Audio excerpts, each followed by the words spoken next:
BBOR Black Box Online Radio, coming to you from West Virginia. Black Box Ned 88 on Instagram for the bonus podcast. And just a quick reminder, every Monday is Zodiac Mondays. Wednesday is an Ask Me Anything. That's an AMA, so please drop your questions below for things that you would like discussed here on the show.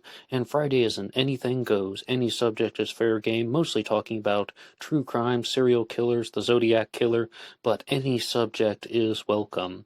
All right, so please share some ideas in the comment section about what you would like to hear about on this channel, and let's get started. Okay, hello and welcome to the show.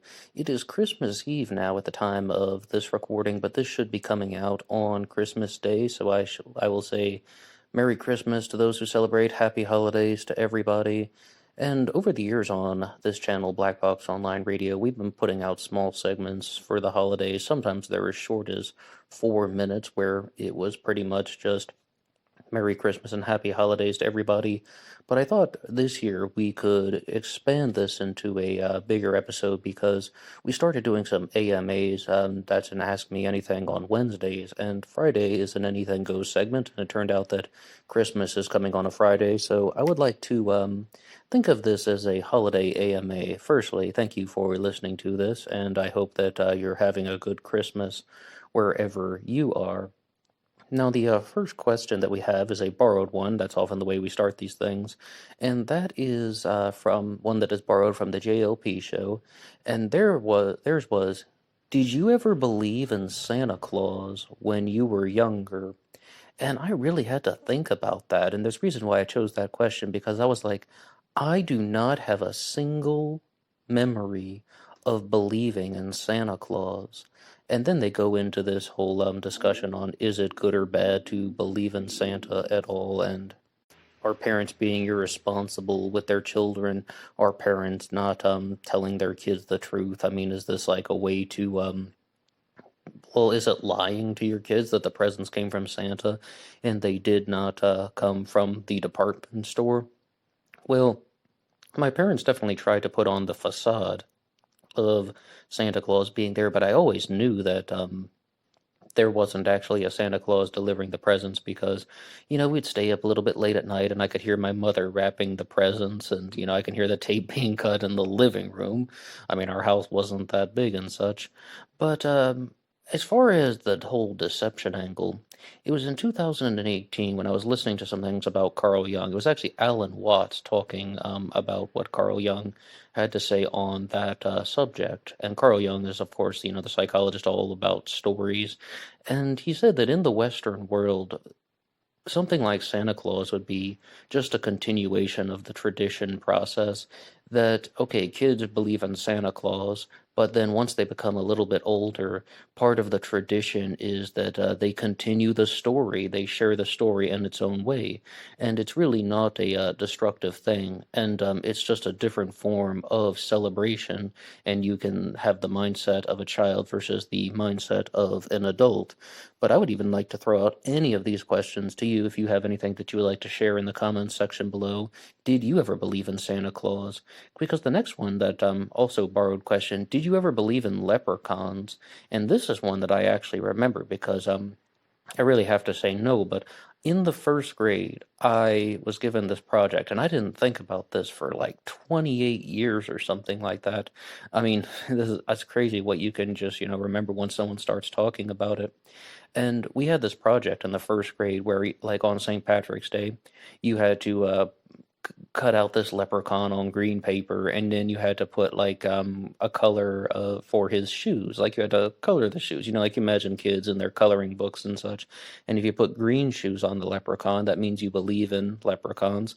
If you put brown shoes on the leprechaun, that means that you don't believe in leprechauns. And if you put orange shoes on the leprechaun, that means that maybe you do. And I chose the color orange, saying, yeah, maybe I do believe in leprechauns. And even as a kid, that was something to represent uncertainty. I mean, like, I don't have certainty that they did not exist or something like that, but also, I think that I really just didn't want to be sour about the subject because, we're having St. Patrick's Day and it was a holiday.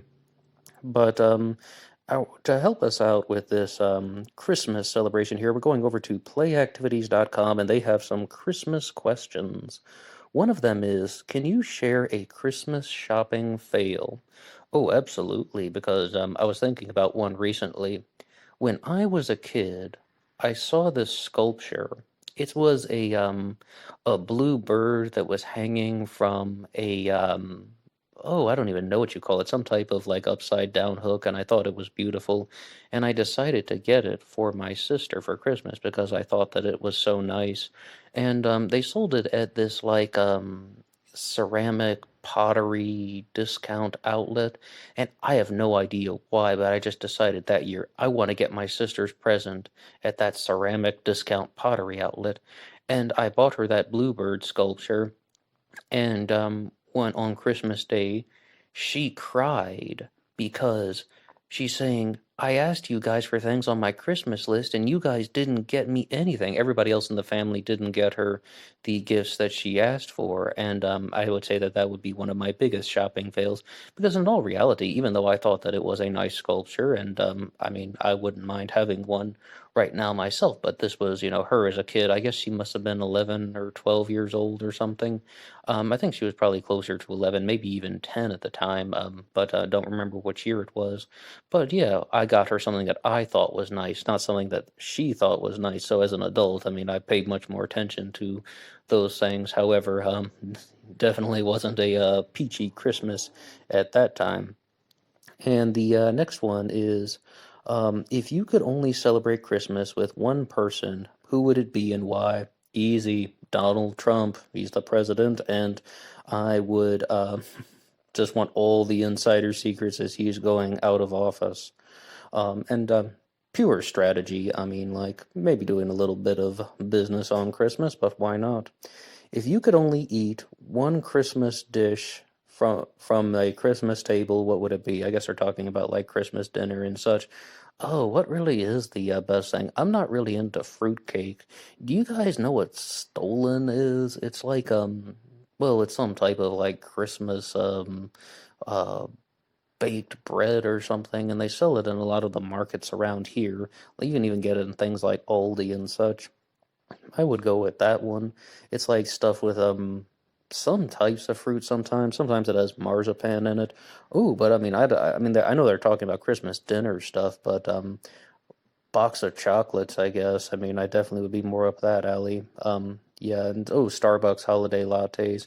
I went by Dunkin' Donuts the other day and I had a sugar plum macchiato because I never had anything that had sugar plum in it, and I didn't even know what a sugar plum really is. I can guess. Oh, I can guess. But yeah, it was really good. Ah, here's one here. What's one thing on your Christmas wish list? Well, a gift that I always think about that I would always want would be a football jersey that has my name on it. I think that that would be something that I would you always want those things as a kid, and there was a real pivotal moment though growing up when in elementary school, frequently kids would wear football jerseys to school. And maybe they wore other sports as well, but definitely football jerseys. I never knew anybody that had a personalized name jersey on it, but when I was in junior high, I really noticed that all of a sudden it was like a very dramatic change one year, when I was like, wow, nobody is wearing a football jersey anymore. I wonder why that was the case. And of course, people would wear the school jerseys if they're on the junior high football team. And if they're on the high school football team, they would wear those on game day. But aside from that, something was very pivotal about that. But yeah, I'd love a football jersey that had my name on it, and always a bluebird sculpture. I mean, no, I don't. I wouldn't mind, but if we go on to the next one, if money were not an issue, where would you want your next family Christmas to happen? Oh, with my family? Normally they ask the question, if money were not an issue, where would you want to spend Christmas with people? And oh, I talked about doing it in Maine one year. I mean, let's say that pending there is no given the provision that there is no global pandemic going on, yeah, I would love to do it in Maine, like out like cabin in the woods or something, I think we'd have a lot of snow. But since we do have a global pandemic, I'm tempted to say Hawaii because Hawaii seems to have much lower numbers. It's like one of the only low-risk states right now. And I wonder what people are going to be thinking 10, 15 years later when they're going back on YouTube or something, listening to the Black Box Online Radio Christmas special. No. I mean, but when they're going to listen to things like watching a movie or a TV show that's set in 2020 that's all pandemic themed, are they really going to comprehend everything that's going on? Are they just going to think, wow, that is one weird time? Yeah, of course we had the flu epidemic of 1918, but we don't really have a lot of video media of that. There are photos going around, and there are stories that people can read. And I think it's possible that Dr. Fauci even wrote a book about the 1918 flu epidemic. I saw that when I was on his either Wikipedia or one of his internet pages. But what I would rather do would be spend the Christmas in Hawaii with the family. One place that I did look up going to was Puerto Rico because I heard that they've really rebounded since that massive hurricane that took out a a lot of the infrastructure in the area. But Puerto Rico seems to be in a very, very dangerous situation with the coronavirus pandemic. So either Maine or Hawaii would be my answer to that one. Oh, here's a good question. What is your all-time favorite Christmas toy? Now, that's a hard one. In terms of good Christmas memories, I told you about that bad one where, I gave my sister a gift and she cried. And really, it's because everybody in the family gave her gifts that she didn't ask for. But, I mean, such as life or something. I think a lot of us have those types of memories. But one good Christmas was my parents told me that, all right, kids, you're allowed to open your presents on Christmas Eve. And, we opened our presents on Christmas Eve. And then it was really nice. And, like, okay, I got some new toys. And very indirect answer to the question, by the way. But then on Christmas Day, I was, waking up and I'm like, oh, well, we already opened all our presents on Christmas Eve. Oh, well, it's too bad. Now we don't have any presents for Christmas. And I came downstairs and I saw the Christmas tree, and they had replaced all the gifts with new gifts. I mean, I'm sure it's something they planned. They wanted us to have two Christmases. And that was the year. I mean, the only thing that I remember is they gave me this box of that had four different types of trucks in it, like a dump truck and a cement mixer truck. I loved cement mixer trucks as a kid. It's one of those things about how they say that I guess maybe young boys are just really attracted to things with wheels, and the cement mixer truck you can spin it around and around and around. But okay, that's one that I said was a great gift, but really it's not about the toy itself. It's that my parents put in that effort so that we could have two Christmases. We opened all our presents on Christmas Eve and then did it once again on Christmas Day. That was prior to the parents being divorced, mind you, just saying. Now, here's an odd question, but it just says, what is the hardest that you have laughed this year? I'm kind of glad that they're throwing that one in there because it's really showing that it's not only about just this materialism that we know as Christmas. And I think that the hardest that I've laughed this year is kind of odd because I was just completely by myself. But I found this short story that I had written when I was in the third grade. Like when you find like your old writing and such. And it was about a character from a video game called Final Fight. And I wrote a story about him. I'm trying not to laugh now because of how silly it was. And it was about this guy, and he just lived in a trailer by himself. And okay, I mean, that's just a story that I wrote. And kids can be weird or something. Well, it's not even that weird. It's that, I mean, I remember some things about writing it. It's like, I mean, I saw this other cartoon show that had like, trailers and RVs and motorhomes on it. And as we said, kids get fascinated with things like trucks and vehicles. So I wrote a story about a man whose name is Bill, and he lives alone in a trailer.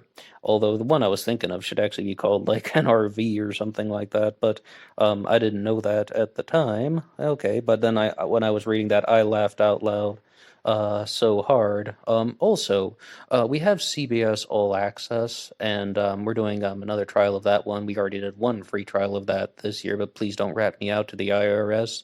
And I was just watching some Beavis and Butthead. And they're because like what CBS All Access did was they uploaded a bunch of MTV shows, including Beavis and Butthead, and I really just go. I mean, I can't stop laughing. And the reason why I was thinking about this one was because a couple months ago somebody was asking me, "What's the hardest that you have ever laughed about anything?"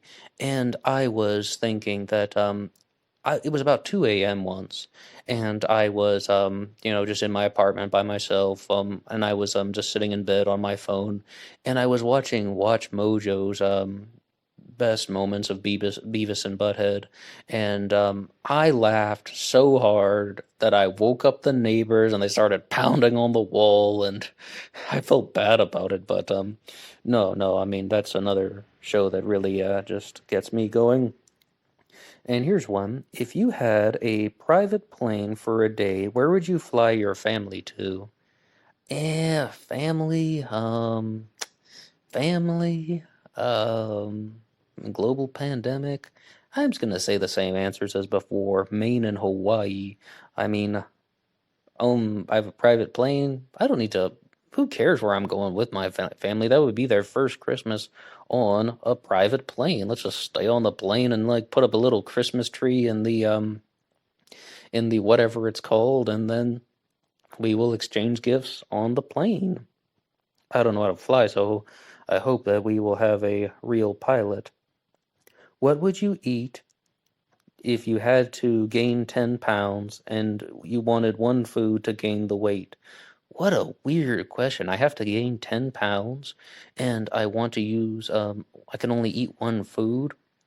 Well, the two things that I think about the most are, well, no, not that I think about the most, but okay, two foods that I often get cravings for are glazed donuts and just chocolate cake. And I'm gonna say the chocolate cake one because, like chocolate cake when it's right out of the oven and it's no frosting, no icing, no decorations. That's what I did on my birthday this year. Like I just had chocolate cake plain when it's warm and fresh out of the oven. I think that is absolutely amazing. I don't exactly have any science to prove this, but I think that there is some type of correlation between eating chocolate cake and feeling awesome. So I just noticed that, like, I just feel light as a cloud when I eat a giant piece of chocolate cake. Once again, no frosting, no decorations, or any type of extra sugar on it, but that's one thing about me. And I would love to hear any of your answers to these questions, so please drop something in there. Just some holiday questions to do something different. And we'll be right back after this quick message. Bum ba bum bum bum ba bum bum bum ba bum bum bum. At this time, I would like to talk about some of the ways in which you can help Black Box Online Radio. This channel relies on your support, and the best way you can help out is just by listening to some more content. If you like what you hear, you can hit that like button, subscribe, and share with your friends on social media. But I should also say that Black Box Online Radio now has a Teespring page, and there will be some links in the description box. Please feel free to check out some of the merchandise that is available. Almost all sizes and colors are listed. So, you can also help out by going over to the Zodiac Killer channel and watching the documentary series Obsession into Darkness, parts 1, 2, and 3. I was one of the contributors for that, and you can see some other great Zodiac content on the Zodiac Killer channel. And yes, there will be a part 4 of Obsession into Darkness at some point in the future. And for now, let's get back to the show. Okay, hello and welcome back. Yes, it is now Christmas Eve, and growing up, believe it or not, I always liked Christmas Eve more than Christmas Day. And yes, I'm talking about after the parents' divorce, as I said. I mean, Christmas was a good time on Christmas Day, but then, like many families, when we get separated, we moved into grandmother's house for a while, and she would always do a very elaborate party on Christmas Eve. And it's really just a family dinner, but I mean, of course, the decorations are all up. And at nighttime, we would, of course, light all the candles in the house and on some Christmas figurines and such. But that was always one of the best celebrations of the year. And Christmas morning was a great time. Every kid likes morning growing up. Most adults like Christmas morning growing up, and even though I don't have kids myself, I can see some other people posting their photos on Facebook when they're just showing off all of the wonderful, elaborate Christmases that they're planning for their children.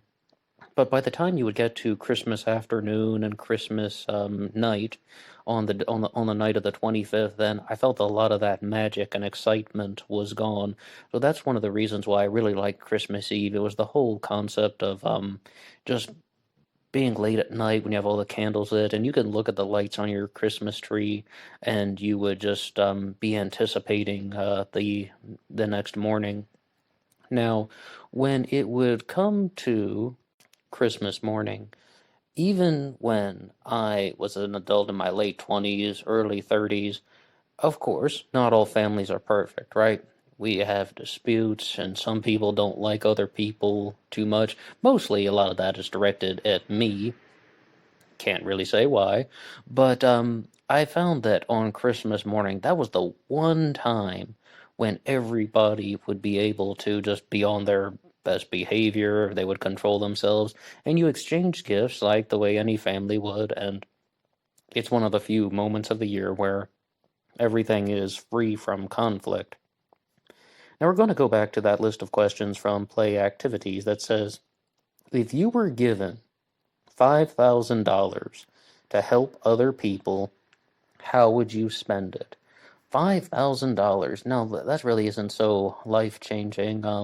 You can't exactly build an orphanage in Africa with $5,000. What would I do? I guess I can't keep it for myself, and the only reason why I'm thinking about this is because I was watching the show Beetlejuice, the animated series, this year. I started that one, and just the episodes that have been uploaded to YouTube. It was I think it may have started in the late '80s, but definitely carrying on into the '90s. And I would watch that stuff at the tail end of the '90s. I was talking a lot about that on the Instagram journal, and there's one line in the first episode that says, "Give me all your money, it's for a good cause." Me. Well, it turns out I can't do something like that, but that definitely is the first thing that comes to mind. I mean, $5,000. I guess I would donate it to the Fuller Center for Housing. I'm actually reading the book The Tattered Passport right now, that's written by their director. The Fuller Center was founded by Millard Fuller, but David Snell is the director now, and he wrote a book called The Tattered Passport that I am making a lot of progress on with Kindle audiobooks. That's a good way to knock some titles out. And here's an odd one because it's not a question. It just says it wouldn't be Christmas without blank. It wouldn't be Christmas without blank. And I mean, what really do you say to that? My first thought is the Christmas tree, but then I'm like, now wait a second. I've definitely had a Christmas without a Christmas tree before.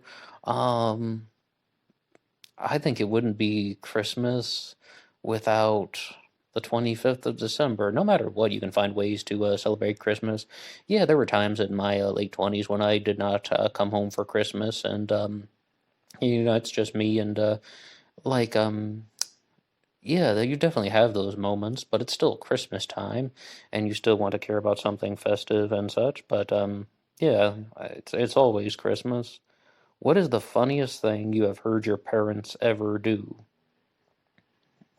What? What's the funniest thing my parents have ever done? And it says the funniest things I've ever heard them do.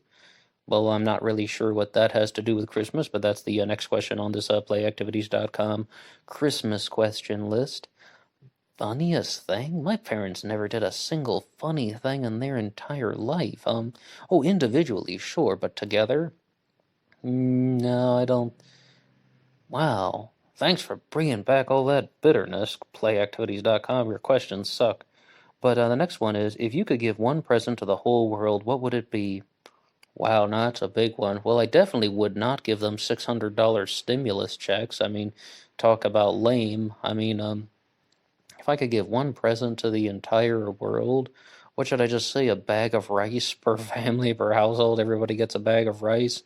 Or do I say that I'm giving everybody a house, but then I have to deal with all the implications about how it's going to completely disrupt the ecosystems and destroy their groundwater? Everybody in the world gets a house. What about the people who don't want houses? I mean, those things can actually be really quite challenging. Yeah, I'm just gonna go with that one. Go with the safe one, a bag of rice. And every home in America gets a bag of rice. But at this time, I can always ask, how are you celebrating Christmas? And throwing the challenge question out to you, what is going on with you guys? And um, we can also say that there are some big things coming up with the channel. We're going to try to keep up with this 3 days a week format as long as we can. And I've really been liking putting out some longer episodes, and especially this month of December, has put out some content that I felt good creating. And we should look out for some things about the Zodiac Killer, but I found that when we did the anniversary special for the murders of David Faraday and Betty Lou Jensen, it was the 52nd anniversary of Lake Herman Road. We did that in a very general way. That was done in like an open discussion format. And I think that that is a good way to go about it on this channel, because we've done a couple open discussions about the Zodiac hoax theory, as well as some things like when we did the one on the Zodiac Manson conspiracy, spelled with a Z. Those were ones that, once again, they're very general, but that's really like what we do on the channel. We explore an idea, and a lot of it ends up being about true crime, about serial killers and the Zodiac Killer. But with those, I found that it really strengthened the presentation. Is when you get very specific. Um, Maybe some other people are very good with that pathway, but for me, I think I definitely felt better about the material that is just coming at it from like a very broad style discussion as opposed to one that is ultra precise. But the next question on the Christmas list is, do you give or receive Christmas cards ever? Oh, I only sent out 3 Christmas cards last year. This year, I have not sent out any Christmas cards at all. And one of them was to this one charity group, and I did make a donation last year. And 2 other cards were to 2 guys that I know.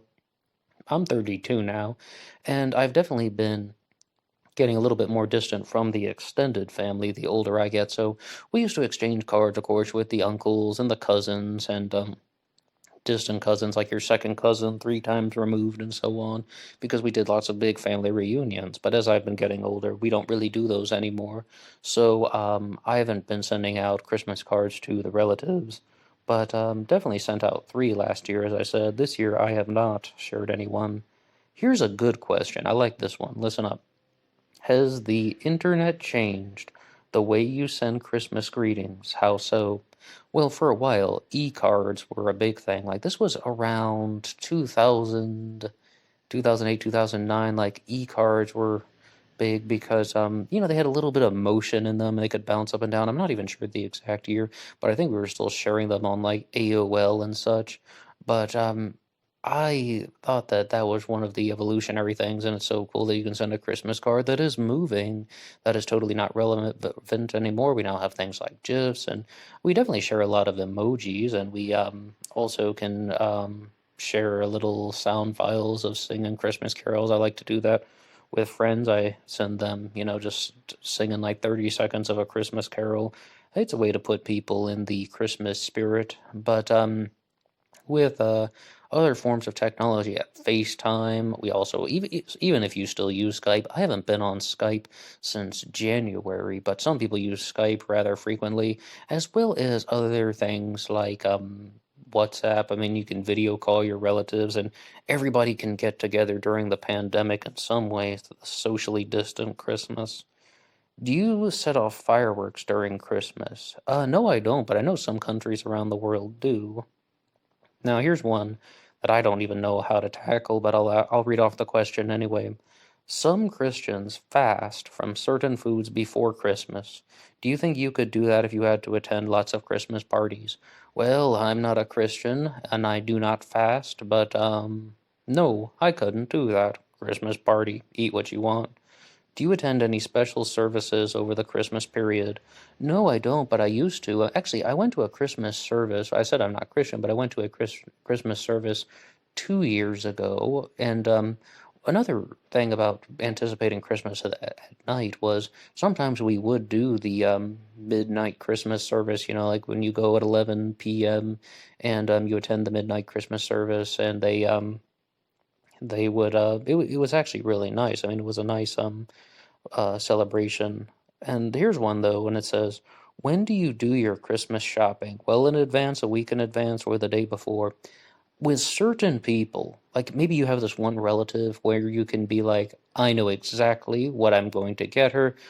Because, over the years she'll tell me about things that she wants. So then like by October, I already know what I'm going to get her as a Christmas gift.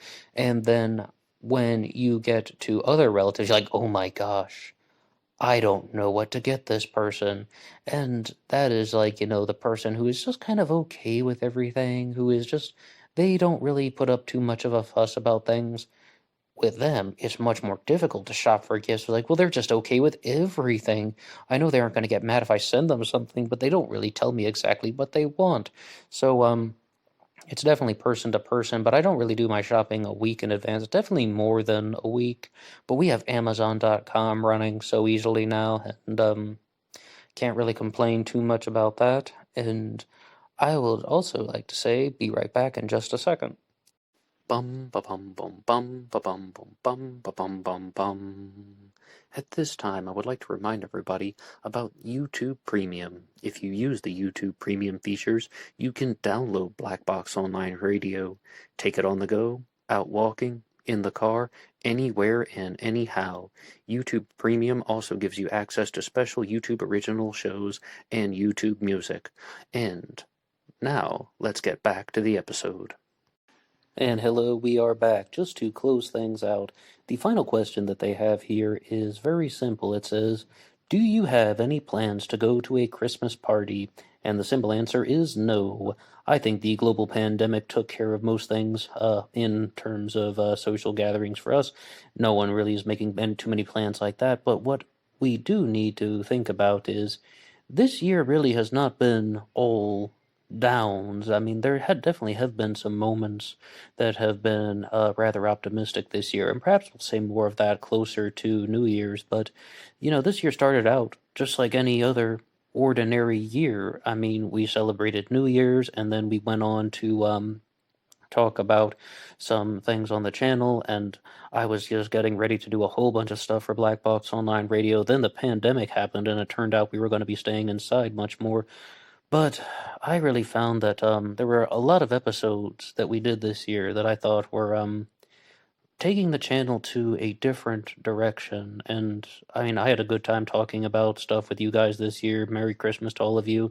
Thankful for all of you listeners. And I think that the channel really has changed a lot. And it started out, just by putting up little black box recordings with pink bubbles, and then that went to the sparks, and then we had the snowflake background for a while. And then there was this time when I would put up the logo, Black Box Online Radio, the title of the show, really, and then I would always want to have a different color every day. That was just kind of my rule. Every single day needs to have just a little bit of difference.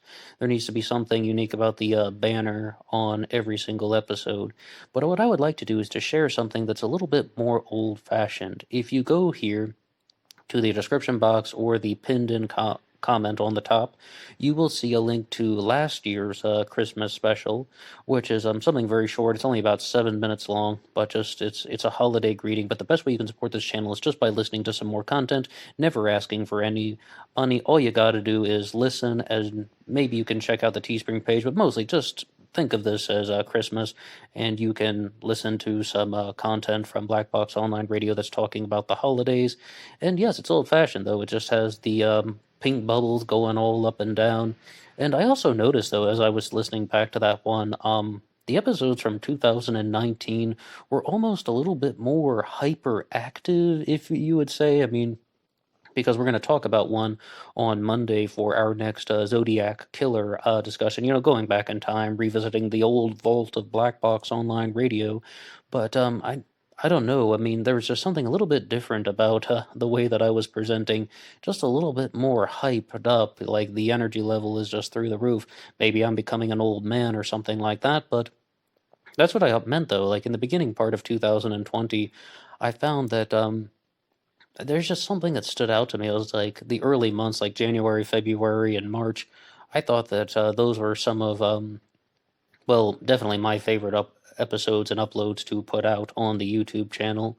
But we'll say more of that stuff when we get closer to New Year's. Right now, I would just like to say one more time, dropping that invitation to listen to another holiday episode from Black Box Online Radio. And one more time, happy holidays, Merry Christmas, and everybody have a good day. I'll see you on Monday, and we can talk more about the Zodiac Killer. Until next time.